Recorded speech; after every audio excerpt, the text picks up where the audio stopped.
తాడేపల్లిలో వైఎస్ఆర్సీపీ కేంద్ర కార్యాలయంలో సజ్జల రామకృష్ణారెడ్డి మాట్లాడుతున్నారు. లైవ్ లో చూద్దాం. ఒంటరి మహిళలకు ఇలాంటి కేటగిరీలందరికీ పెన్షన్లు ఇళ్ల దగ్గరే వాలంటీర్లు ఇస్తున్న వ్యవస్థ దాదాపు 4.5 ఏళ్లుగా అందరూ అలవాటు పడింది. ఈవెన్ కోవిడ్ టైంలో కూడా అలాంటి వ్యవస్థకు ఈయన చంద్రబాబు నాయుడు చేసిన యాగి వల్ల తన మనుషులను తన బినామీలను పంపి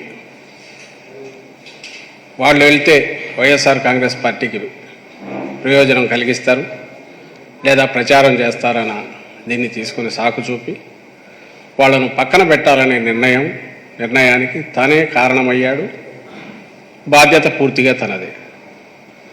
ఇది మార్చి ఎండింగ్లో జరిగింది.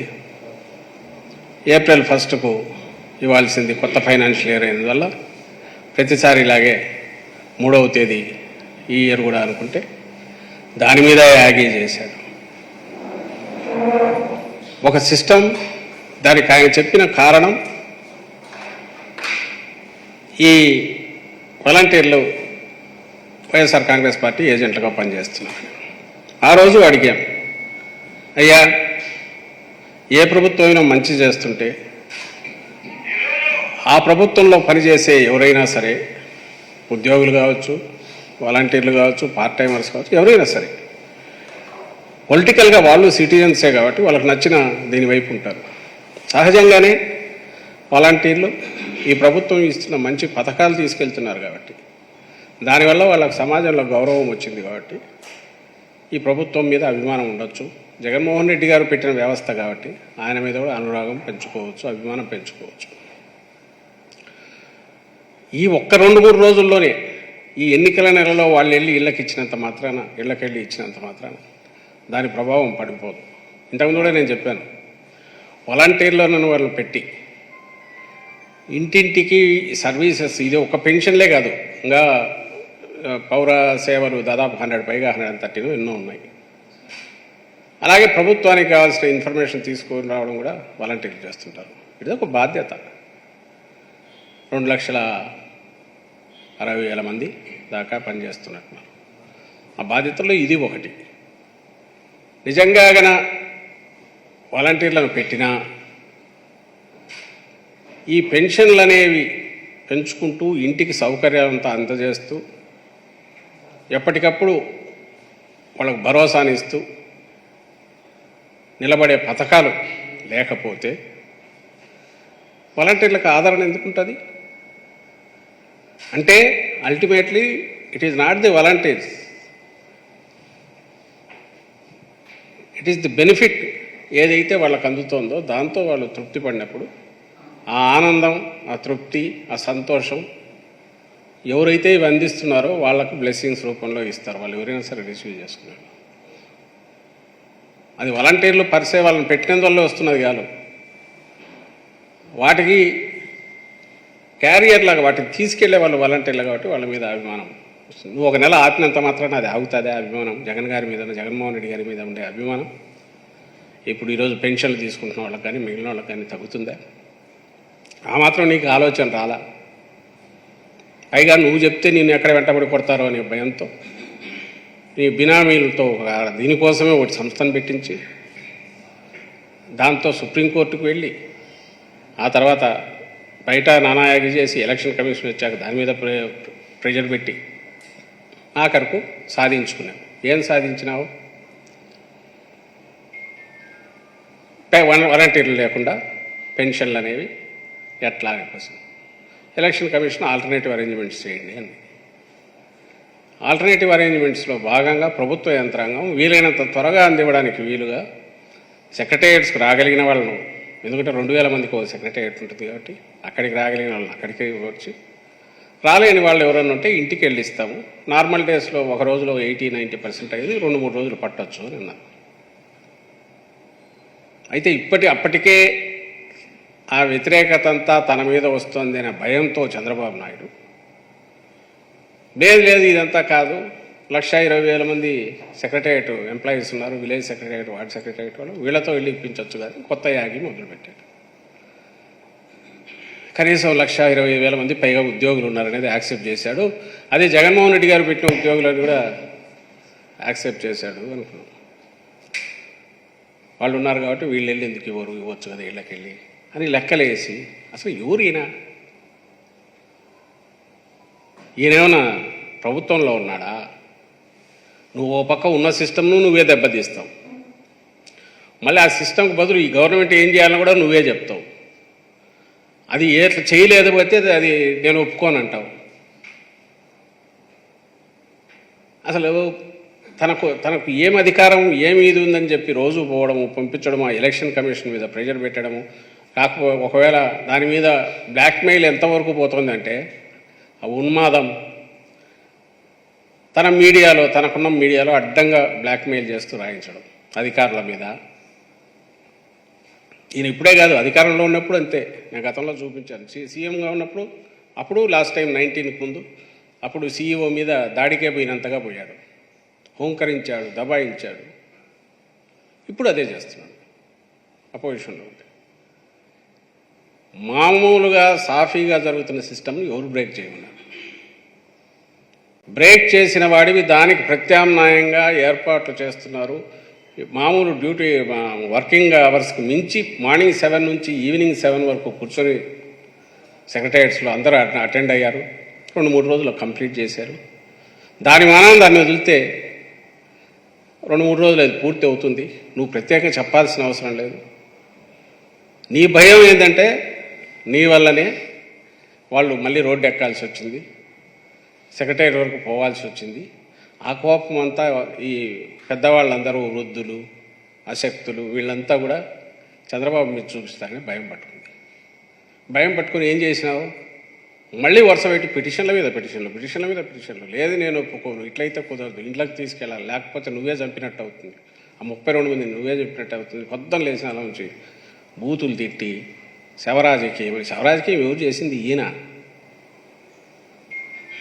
దాన్ని పట్టుకొని యాగీ చేసి ఈరోజు ఈసీ నుంచి విస్పష్టమైన ఆర్డర్స్ వచ్చాయి. అవి వస్తే దాని మీద నేను ఒప్పుకోను, దీనికి డీబీటీ కాదు ఇదని చెప్పింది. ఏముందండి ఈసీలో? అది ఈరోజు కాదు, ఆ రోజు కూడా చెప్పింది. లెటర్ పెట్టు సరే. ఇది ఈసీ లెటరు, నిన్న రాసింది. మీడియా అందరికీ తెలుసు, నేను స్పెసిఫిక్గా జనం కోసం అని చెప్పి చూపడం కోసం తీసుకున్నాను. దీంట్లో క్లియర్గా మీరు హైలైట్ చేసి చూస్తే ఇది ఎప్పుడు I'm directed to refer to the commission's letter of even number dated 30th March. అప్పట్లో ఇచ్చిన లెటర్కే reply on the subject cited which inter alia states that the కోర్ట్స్లో the government of Andhra Pradesh to make alternate arrangements for distribution of the benefits of ongoing schemes to already selected beneficiaries using DBT bracket lo electronic transfer preferably or through other regular employees quotes and ఇది ఎప్పుడు రాసింది? March 30th. దాన్ని మళ్ళీ వీళ్ళు వెంటపడి ఇళ్ల దగ్గర ఇవ్వమంటే ఇప్పుడు ఈ లెటర్ 26th April దీంట్లో దాన్ని మెన్షన్ చేస్తూ కిందే మళ్ళీ డైరెక్ట్ చేశారు. It is requested to follow the direction issued by the commission in letter and spirit so that beneficiaries may avail intended benefits without any hardship. So March 30th ఆ రోజు రాసిన లెటర్లోనే DBT, preferably DBT అన్నారు EC. ఈసారి రాసిన letter దాంట్లో దాన్ని letter and spirit implement చేయమని request చేశారు. దీని అర్థం ఏంది? డీబీటీ అనేది ఆ రోజు రాసినప్పటికీ వీలైనంత త్వరగా ముగించాలనే ఉద్దేశంతో సెక్రటేరియట్స్ దగ్గర తీసుకుని ఆ తర్వాత ఇళ్ల దగ్గర రిమైనింగ్ ఇవ్వడం అనేది ఆ రోజు చేశారు. మళ్ళీ చంద్రబాబు నాయుడు గ్యాంగ్ మొత్తం వరుస పెట్టి గవర్నర్ను కలిసి పైకి లెటర్లు రాసి ఇంకా ఢిల్లీలోనే కూర్చోన్నారు ఈయన ఏజెంట్లు. పొద్దున్న లేచిన వచ్చి ఎలక్షన్ కమిషన్ ఆఫీస్ మీద పోయి పడి అక్కడి నుంచి ప్రెజర్ తెచ్చి ఇక్కడ సిఎస్ గారి మీద ప్రెజర్ పెట్టి సీఈఓను అయితే ఎవరి చేతుల్లో చెప్పు చేతుల్లో ఉన్నాడని వర్తపెట్టే స్టోరీస్ రాయించి, మొన్న కూడా ఈ మధ్య సిఎస్ చేతిలో సీఈఓ ఉన్నాడా, సీఈఓ చేతిలో సిఐఎస్ ఉన్నాడా అంటూ ఈనాడులో బ్యానర్ స్టోరీస్. వాళ్ళను బ్లాక్మెయిల్ చేసి ప్రెజరైజ్ చేసి మళ్ళీ ఓ లెటర్ తెప్పించారు. వాళ్ళు ఏం చేశారు, దాన్నే రిపీట్ చేసి ఆ పాత లెటర్లో ఉన్న దాన్ని మళ్ళీ కోర్ట్స్లో పెట్టి దాని ప్రకారం మీరు అటు ఇటు కాదు లెటర్ అండ్ స్పిరిట్ ఇవ్వండి అన్నారు. అందుకు ఈరోజు ప్రభుత్వ అధికార యంత్రాంగం ఏం ఏర్పాటు చేసింది, డీబీటీ ద్వారా ఎంతమందికి అయితే ఉందో దాన్ని పోషిస్తుంది. మిగిలిన వాళ్ళు ఎవరైతే అది లేని వాళ్లకు ఇళ్ల వద్ద అరేంజ్ చేసి ఇళ్ల వద్ద ఇచ్చే ఏర్పాటు చేస్తుంది. తప్పు ఎవరిది ఇందులో? ఎవరిది తప్పు? ఎవరిది పాపం? చంద్రబాబుది కాదా? మీది కాదా చంద్రబాబు? మీది అని కూడా అనబుద్ధి కావట్లే. నువ్వు తిట్టే తిట్లు చూస్తా అంటే రోజు నువ్వు ఏకవచనంలో సంబోధిస్తా. నీది కాదా చంద్రబాబు? జగన్మోహన్ రెడ్డి గారు నువ్వు తిట్టే తిట్లు చూస్తా అంటే నువ్వు అసలు మనిషివేనా అని అనిపిస్తుంది. అసలు మనిషి జన్మెత్తెత్తినా కూడా అర్థం కావట్లా.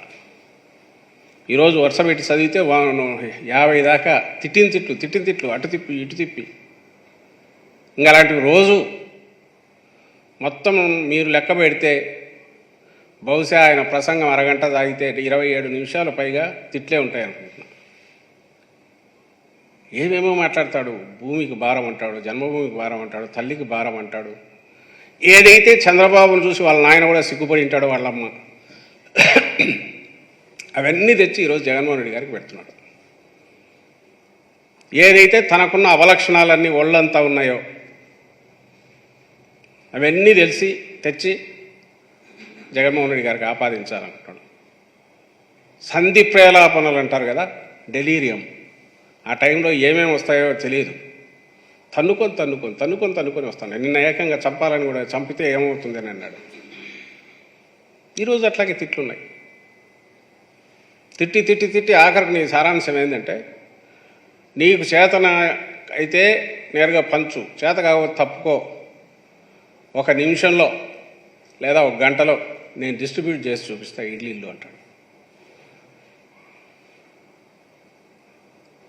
నేను నిన్న అన్నట్టే నిజంగానే ఆయన తలకాయలో చిప్పు జారిపోయినట్టుంది. ఎందుకంటే 14-19 మధ్య తనే ఉన్నది. జనం మర్చిపోయింటారా? మేము గుర్తు చేయమా? ఒక్కసారి ఆ రోజు ఎట్లుందో చూద్దామని చెప్పి నేను చెక్ చేస్తే ఒక వీడియో, అది వీడియో పెట్టు.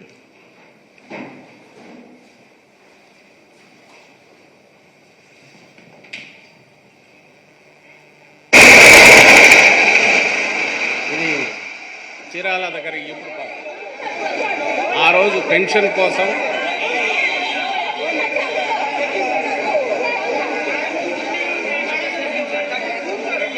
మీరు గమనిస్తే ఆ మొత్తం ఎల్లో రంగులో చంద్రబాబు ఫోటో.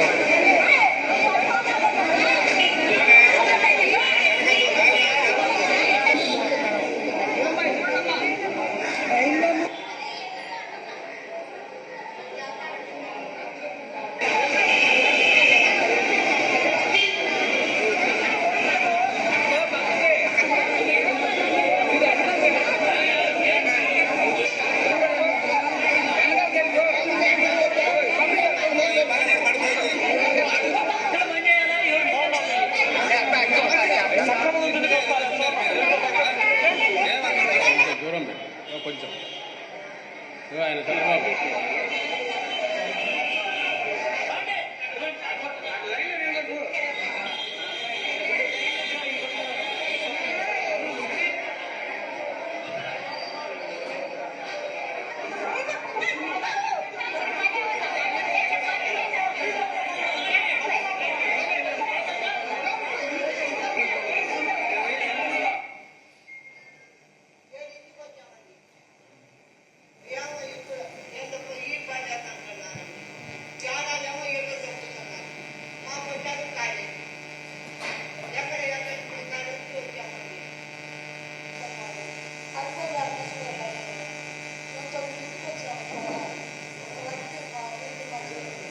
దగ్గర పింఛన్లు నిన్న మొదలుపెట్టారు సార్. మొదలుపెట్టి ఈ రోజు ఉదయం ఇస్తాము అందరు రమ్మని చెప్పారు. జనం అందరూ ఈ ఉదయం 6:30 గంటలకు వచ్చారు. ఇప్పుడు టైం 11 అవుతుంది, ఇంతమందికి 10 మందికి కూడా ఇవ్వలేదు. జనగాన్ని అల్లాడిపోతున్నారు. ముసలోళ్ళు పైన ఎండ, కనీసం తాగింది మంచినీళ్ళు లేవు, నీళ్ళు లేదు. ఇవ్వమంటే పని ఆగిపోయేవాళ్ళు కదా. జనం వచ్చి పొద్దున్నీ ఉన్నారు. షుగర్ పేషెంట్లు ఉన్నారు, బీపీ వాళ్ళు ఉన్నారు, ముసలోళ్ళు ఉన్నారు, చాలా మంది కొనుక్కున్నారు. ఈ కీలో పొద్దు నుంచి అల్లాడిపోతున్నారు. కనీసం నీడ కూడా లేకుండా, మంచిలు కూడా లేకుండా. ఇది 2017 జూలై 1వ తేదీ ఈపురూపాలేమని చీరాల మండలము నియోజకవర్గము అక్కడిదని ఆ వీడియో. చంద్రబాబు నాయుడు గారి హయాం నేను చెప్పిన అవసరంలా. మొత్తం అంటే మధ్యలో దాన్ని చూస్తే గుర్తొచ్చింది. మొత్తం పసుపు పచ్చ. ఈరోజు ఆయన బ్లూ కలర్ ఎక్కడ కనపడినా ఆయనకు నైట్ మేర్ పీడకలలు వస్తాయి. బ్లూ కానీ గ్రీన్ కానీ వినపడితే వైఎస్ఆర్సీపీ అని చెప్పి పీడకలలు వస్తాయి. తిట్టి పెడుతుంటారు. లేదా ఆ మీడియా కూడా అట్లే ఎత్తుకుంటుంది. మరి అక్కడ పెద్ద పెద్ద ఫోటోలు, వాటి మీద ఎల్లో రంగు అందరు చూసే ఉంటారు. ఒకసారి గుర్తుకు తెచ్చుకుంటే ఇప్పుడు అన్నిటికీ మరుగుదొడ్లో కూడా ఎల్లో కలర్ కొట్టి ఎట్లా చేశాడనేది అందరూ గమనించారు.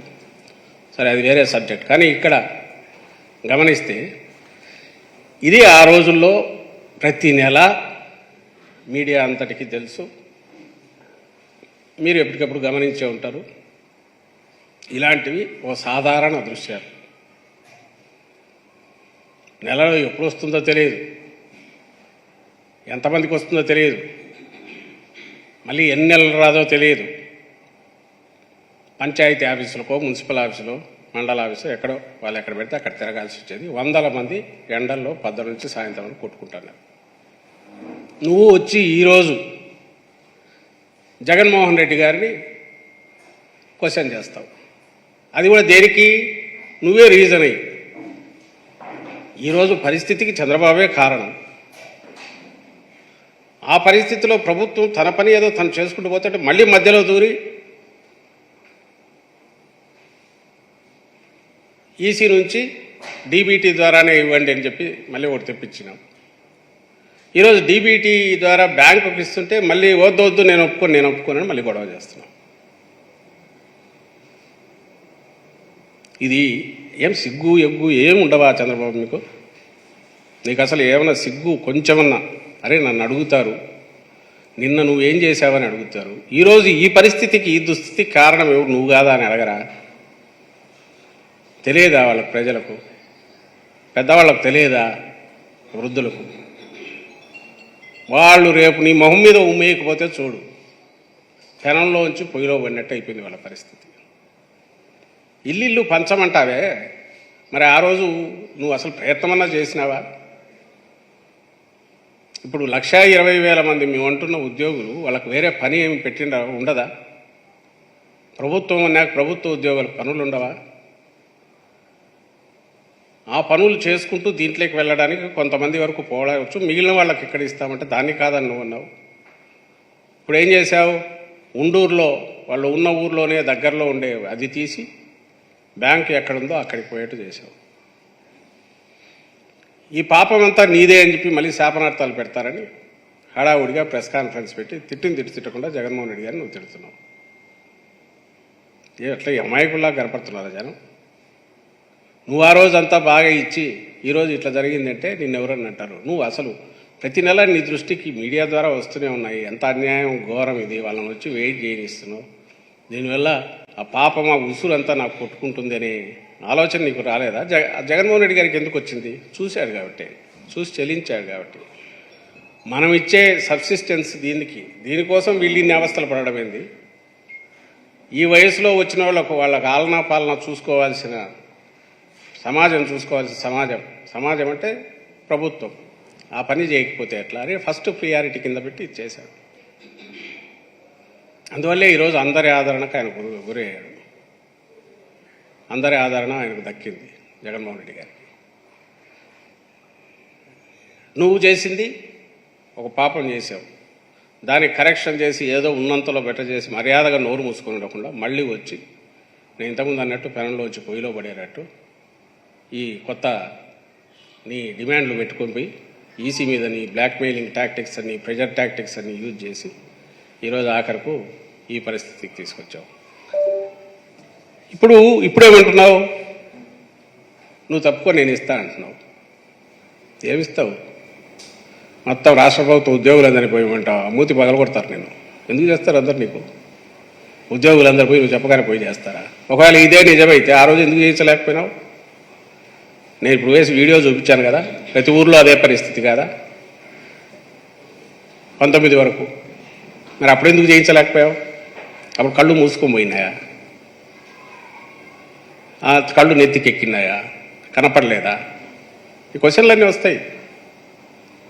భాష ఎందుకు ఇట్లుంది అనుకుంటున్నావా? నువ్వు తిట్టే తిట్లు చూసినాక ఇదే వస్తుంది. నీకు మామూలు భాషలో చెప్తే ఏం అర్థం కాదనేది అందరికి తెలుస్తోంది. నీ డెస్పరేషన్, తిట్లు శాపనార్థాలు తప్ప ఏమీ నోటి నుండి రాని డెస్పరేషన్, ఆ డెస్పరేషను, ఆ నిస్పృహ నుంచి పుట్టుకొచ్చిన సంధి ప్రేలాపనలు, ఏం మాట్లాడుతున్నావో తెలియకుండా ఆఖరికి దీని మీద కూడా ఇంతవరకు పోయింది. కాబట్టి దీనికి పూర్తి 1000%, 100కు 1000% చంద్రబాబు నాయుడు ఆయన ముఠా బాధ్యత. రాష్ట్రంలో ఈరోజు ఈ ఎలక్షన్ ఎన్నికల కమిషన్ ఆధ్వర్యంలో జరుగుతున్న అడ్మినిస్ట్రేషన్లో అక్కడి నుంచి ఈ ఆదేశాలు రావడానికి కానీ, ఈరోజు ఇవన్నీ డీబీటీ ద్వారా కిందికి పంపించి వాటికి వృద్ధులకు చేర్చాలనే ఆదేశం కానీ, దానికి కానీ, అలాగే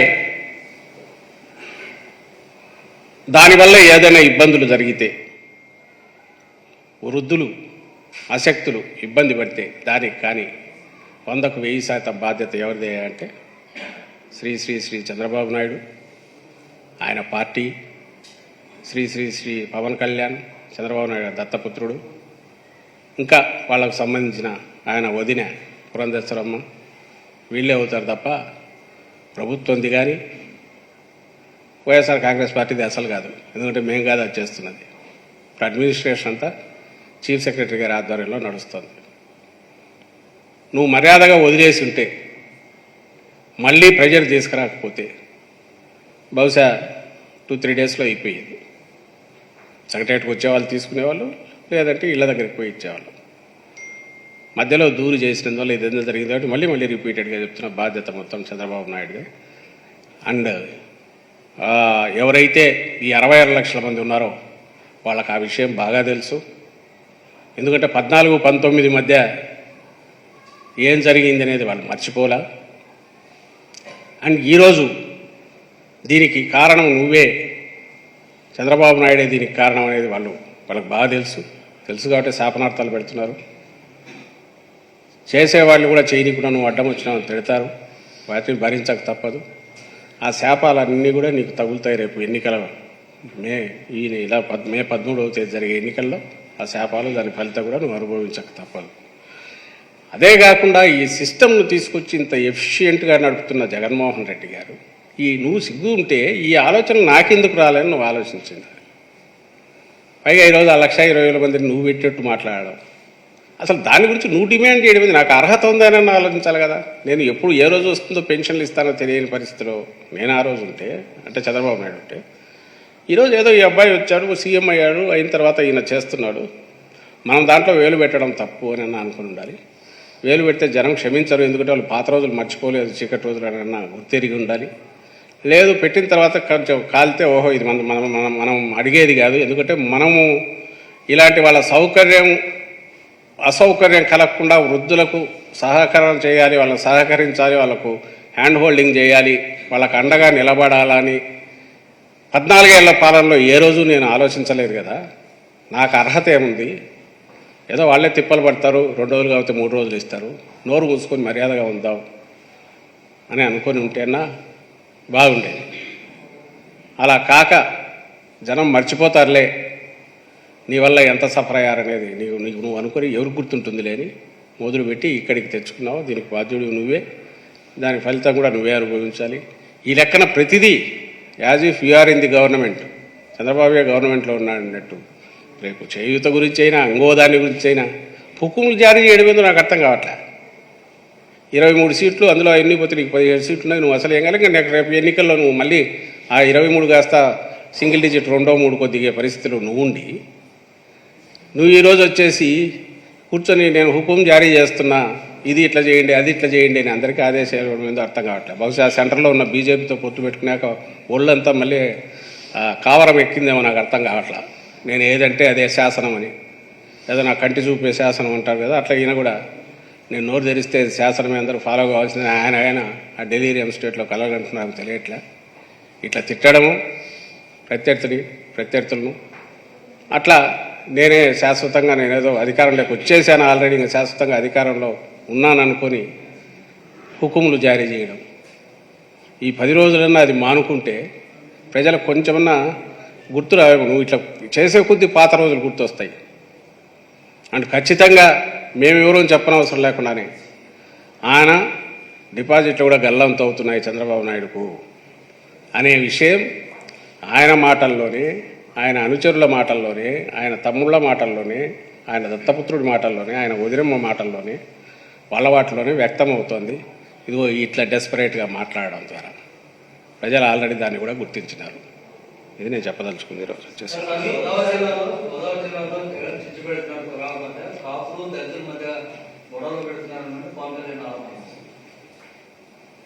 ఆయన ఆరోపణలు ఏదైనా చేయగలడు. కులాల మధ్య చిచ్చు పెట్టే లక్షణం ఏదైనా ఉంటే ఆయనకు వాళ్ళ దత్త తండ్రికి ఉంది కాబట్టే కదా ఏజెంట్ కింద తెచ్చి పెట్టుకున్నాడు. లేకపోతే పవన్ కళ్యాణ్ నుంచి ఏం ఆశించి పెట్టుకున్నాడు ఈయన? కులాల గురించి కులాలకు అతీతంగా ఆలోచించేవాడు, కులాలకు అతీతంగా వ్యవహరించేవాడు కాబట్టి జగన్మోహన్ రెడ్డి గారిని అన్ని కులాల వారు హక్కును చేర్చుకుంటున్నారు.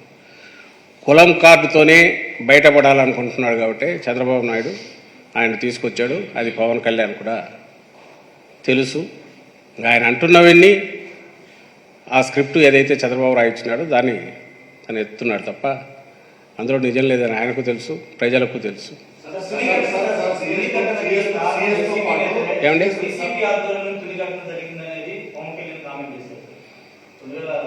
అవునా?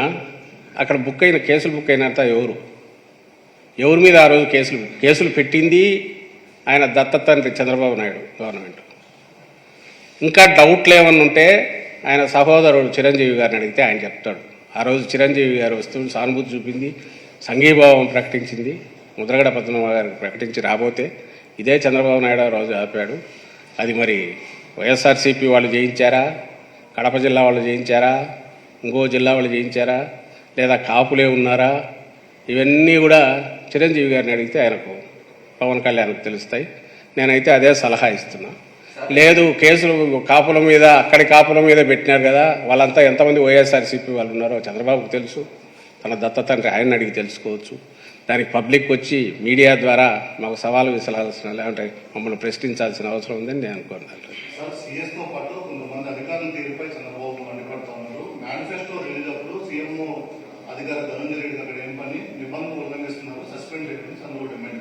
ఆయన బొంద అసలు చూస్తే నవ్వు వచ్చింది. ఏదో ఇంతకుముందు అన్నారు కదా, దున్నపోతు ఈనిందంటే కట్టేయమన్నట్టున్నారు, ఎద్దు ఈనిందంటే కట్టేయమని అట్లున్నట్టుంది.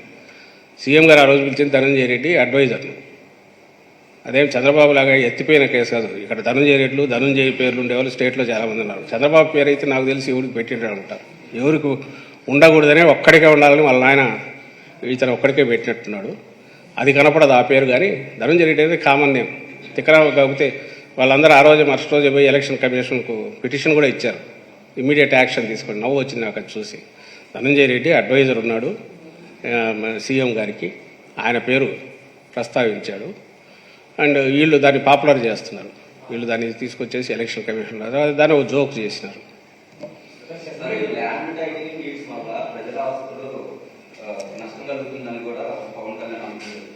నష్టం జరుగుతుంది కాదు, ఎంతవరకు పోయినా అంటే అతను ఇది మొత్తం జగన్ మద్దతుదారులకు కూడా చెప్తున్నా,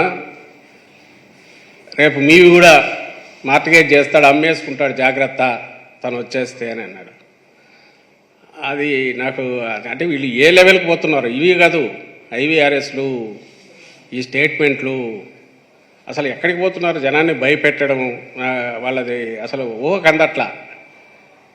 అంటే వీళ్ళ విష ప్రచారం ఎక్కడికి పోతోందంటే, అంటే బహుశా వీళ్ళు ఎప్పుడు అధికారంలోకి వచ్చే ఛాన్స్ లేదనుకున్నారో, అధికారంలోకి రాగాలనుకున్న ఆశ ఉండేవాడు ఎవడు ఉన్న ప్రభుత్వాన్ని, ప్రభుత్వ వ్యవస్థను హేళన చేస్తున్నా దాని విలువను తగ్గించేట్టు ఎవడు బిహేవ్ చేయడు.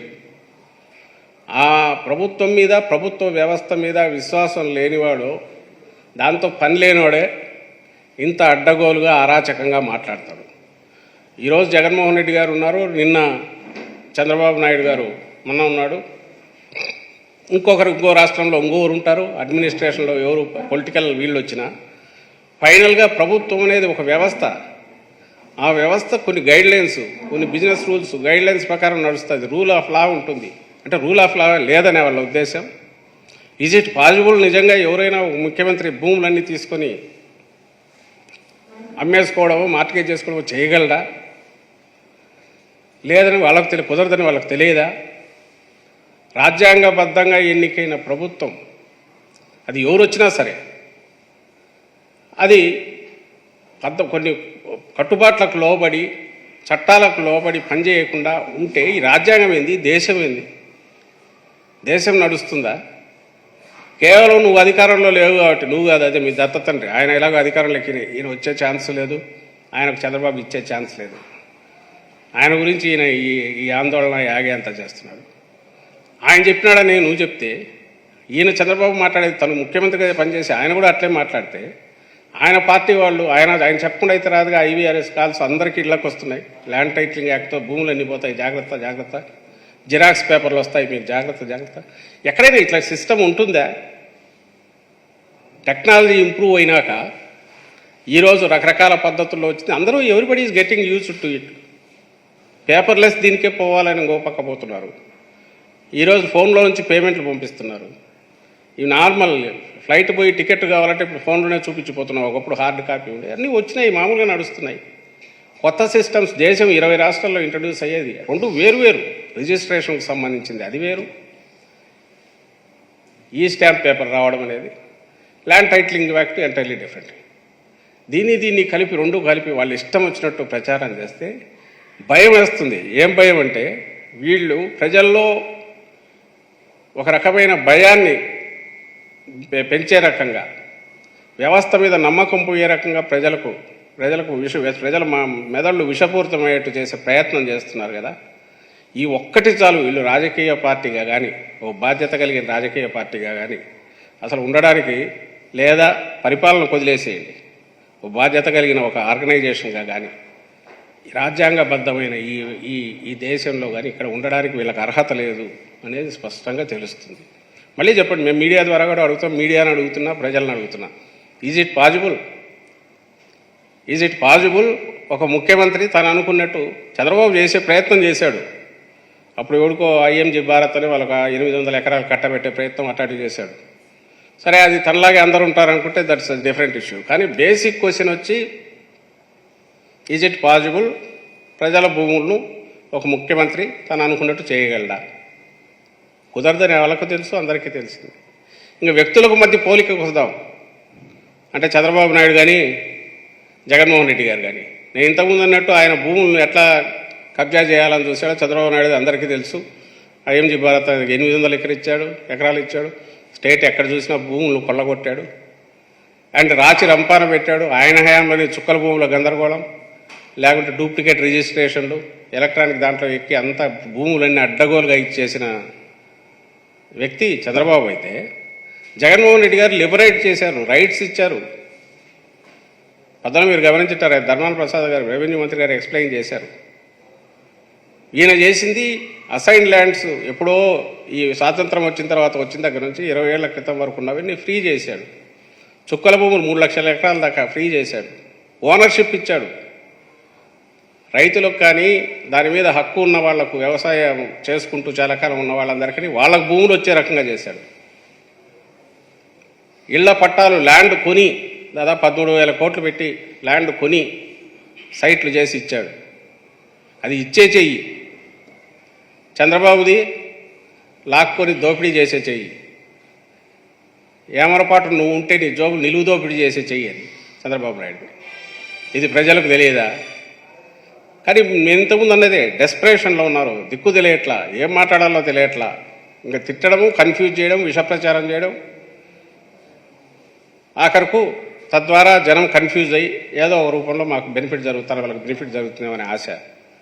ఇంకా 10 రోజులు ఇది ఎట్లా భరించాలని కూడా అర్థం కావట్లేదు. ఏ రోజు ఏం మాట్లాడతారో తెలియదు. క్యారెక్టర్ అసాసినేషన్, తిట్లు, బూతులు, లేని అబద్ధాలు, అబద్ధ ప్రచారాలు, విష ప్రచారాలు ఇవన్నీ చేసి అసలు ప్రతిపక్షంగా కూడా మేము అనర్హులం అనేది ఖచ్చితంగా వీళ్ళు రుజువు చేసుకున్నారు.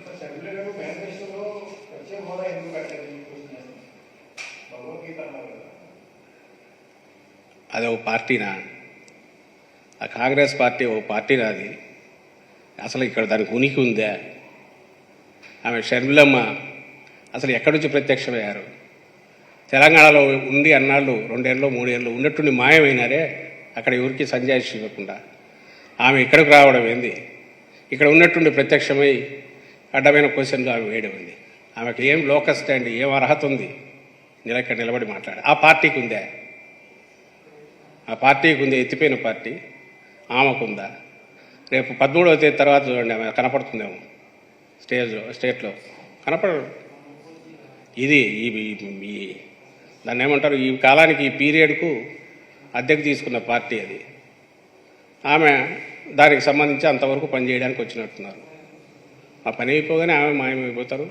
ఆ పార్టీ ఎప్పుడూ లేనిది, దానికి ఎలా ఉనికి కూడా లేదు. సో ఈ మధ్యలో ఆమె వచ్చి మా మేనిఫెస్టో